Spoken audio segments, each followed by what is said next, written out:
여러분 반갑습니다. 서목사의 말씀 창고의 서목사입니다. 오늘도 함께 말씀을 나누는 여러분들을 사랑하고 축복합니다. 좋아요와 구독을 눌러주세요. 여러분과 함께 더 많은 말씀들을 나누기 원합니다.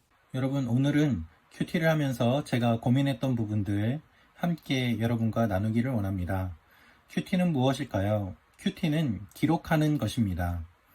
큐티는 기록으로 남기지 않으면 우리의 영혼에 큰 유익이 없다라고 말할 수 있을 정도로 큐티에 있어서 기록은 매우 중요합니다. 그렇다면 우리는 다음과 같은 고민을 하게 됩니다. 그 기록을 어디에 하는가라는 것입니다. 많은 분들이 생명의 삶 옆에 보면 빈 여백이 있는데 그 여백에 묵상한 것들을 기록하시는 것들을 보게 됩니다. 그런데 그렇게 했을 때의 단점이 있습니다. 무엇인가 하면 생명의 삶 한 권은 얼마 부피가 되지 않아 보이지만 그것이 쌓이고 쌓이면 매우 큰 자리를 차지한다는 것입니다. 또한 내가 묵상했던 성경 본문을 쉽게 찾아보기가 어렵습니다. 왜냐하면 순서대로 성경이 배열되어 있지 않기 때문입니다. 그래서 따로 노트를 준비하시는 분들이 많이 계시는데요. 큐티 노트를 준비하신 분들이 다음과 같은 이와 같은 재본되어 있는 노트를 사용하시는 경우들이 있습니다. 스프링 노트나 이와 같이 재본되어 있는 노트를 사용하시고 여기에 큐티한 내용들을 적으시는 것들을 보게 됩니다. 그런데 이렇게 했을 때의 단점은 무엇인가 하면 이것이 일자별로는 정리가 되지만 성경별로는 정리가 되지 않기 때문에 내가 다음에 같은 본문을 보고 묵상했을 때 이전에는 어떻게 묵상했는지 참고하기가 쉽지 않다는 단점이 있습니다. 그래서 저는 개인적으로 이와 같이 재본되어 있는 노트를 사용하시는 것을 별로 추천해 드리고 싶지 않습니다.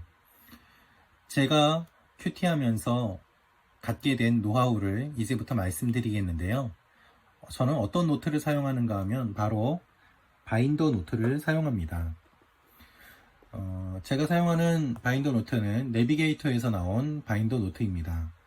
바인더 노트는 A5 사이즈인데요. 우리가 A4 용지를 일반적으로 사용합니다. 그런데 A4 용지를 받으면 습관적으로 반으로 접으면서 들고 다니는 그러한 모습을 볼 수 있습니다. A4 종이보다 A5 종이가 우리가 들고 다니기 훨씬 편한 크기라는 것을 본능적으로 보여주는 것이라고 생각합니다. 그래서 A5 사이즈의 바인더를 찾았는데 우리나라에서는 잘 찾기가 어렵더라고요. 우리나라에서 찾을 수 있는 가장 좋은 방법은 바로 내비게이터에서 나오는 이 바인더였습니다. 기록에 대한 관심을 많이 가지고 노트를 사용하기 시작하였는데요. 온라인으로 사용하지 않고 왜 오프라인으로 사용하면서 기록하는지 그 내용들을 오늘 함께 나누고자 합니다. 오프라인의 장점은 손으로 기록한다는 데 있습니다. 손으로 기록하면 기억에 많이 남고 또 첨삭이 가능합니다. 특별히 그 가운데서도 재본되어 있는 노트가 아니라 바인더 노트, 링 노트를 사용하는 이유는 무엇인가 하면 자료에 넣고 빼는 것이 매우 쉽기 때문입니다. 그래서 저는 일반적으로 다음과 같은 종이 한 장을, 빈 종이 한 장을 들고 다닙니다.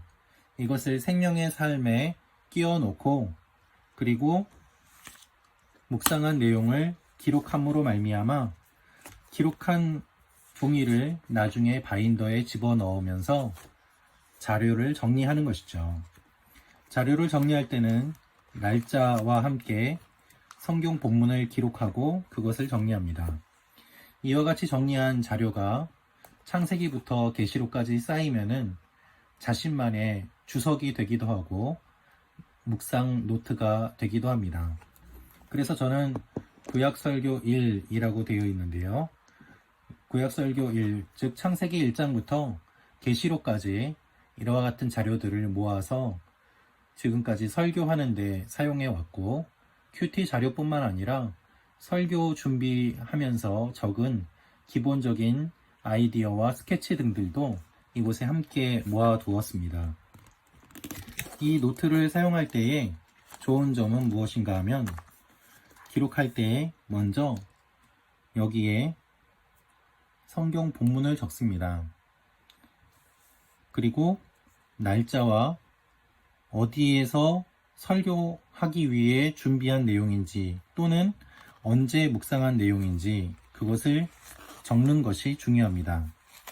그리고 창세기 1장 1절, 즉 창세기 몇 장 몇 절부터 몇 절까지, 그리고 1절에 내가 묵상했던 내용들, 그리고 본문에서 가르치고 있는 내용들, 참고 자료들, 그 내용들을 이와 같이 쭉 적어 나가는 것이 제가 기록하고 있는 노하우입니다. 그것뿐 아니라 설교 준비했던 내용들을 A5 사이즈로 출력해서 이렇게 모아놓기도 하고, 또한 A4 사이즈로 된 종이로 출력을 해서 구멍을 뚫고 이와 같이 반으로 접어서 사용하기도 합니다. 이렇게 하나하나씩 자료를 정리할 때의 장점은 무엇인가 하면 내가 어디에서 어떤 대상을 상대로 설교를 준비를 했고 또한 어떻게 묵상했고 어떻게 설교했는가가 한눈에 보인다는 것입니다. 온라인으로 기록하면 자료를 더 빨리 찾을 수 있을 것 같지만 사실 우리의 기억에 손으로 쓴 것이 훨씬 더 기억이 많이 남고 또한 이렇게 정리하는 것이 컴퓨터보다 훨씬 더 금방 찾을 수 있습니다. 왜냐하면 성경을 순서대로 정리했기 때문입니다. 예를 들면 2005년 2월 16일 날 수요 예배 준비로 제가 설교의 아이디어를 적었던 것들, 묵상했던 내용들, 그것들을 여기다가 적었고요. 나중에 이 본문으로 다음에 설교하게 될 때에 다른 자료를 보면서 이 내용에 더욱더 첨부함으로 말미암아 짧은 시간에 설교를 더욱더 효과적으로 준비하고 또한 깊이 준비할 수 있는 것들을 저 개인적으로 경험하게 되었습니다. 그래서 2004년 10월 10일 중고등부 설교 때 준비했던 내용이 있기도 하고요. 또한 실제로 설교했던 이 원고들이 여기에 출력되어서 이렇게 모아놓기도 하였습니다. 이렇게 기록하는 것이 정답은 아닙니다만 저 개인적으로는 이와 같이 기록하고 또한 나중에 포스트잇으로 첨부한다던가 자료를 활용한다던가 하는 데 있어서 굉장히 큰 유익을 얻었습니다. 큐티 노트를 따로 준비하실 때에는 여러분들께서도 이와 같은 방법을 한번 사용해 보시면 좋을 것 같습니다. 여러분들이 이와 같은 내용을 참고하셔서 좋다고 생각되면 한번 해보시고요.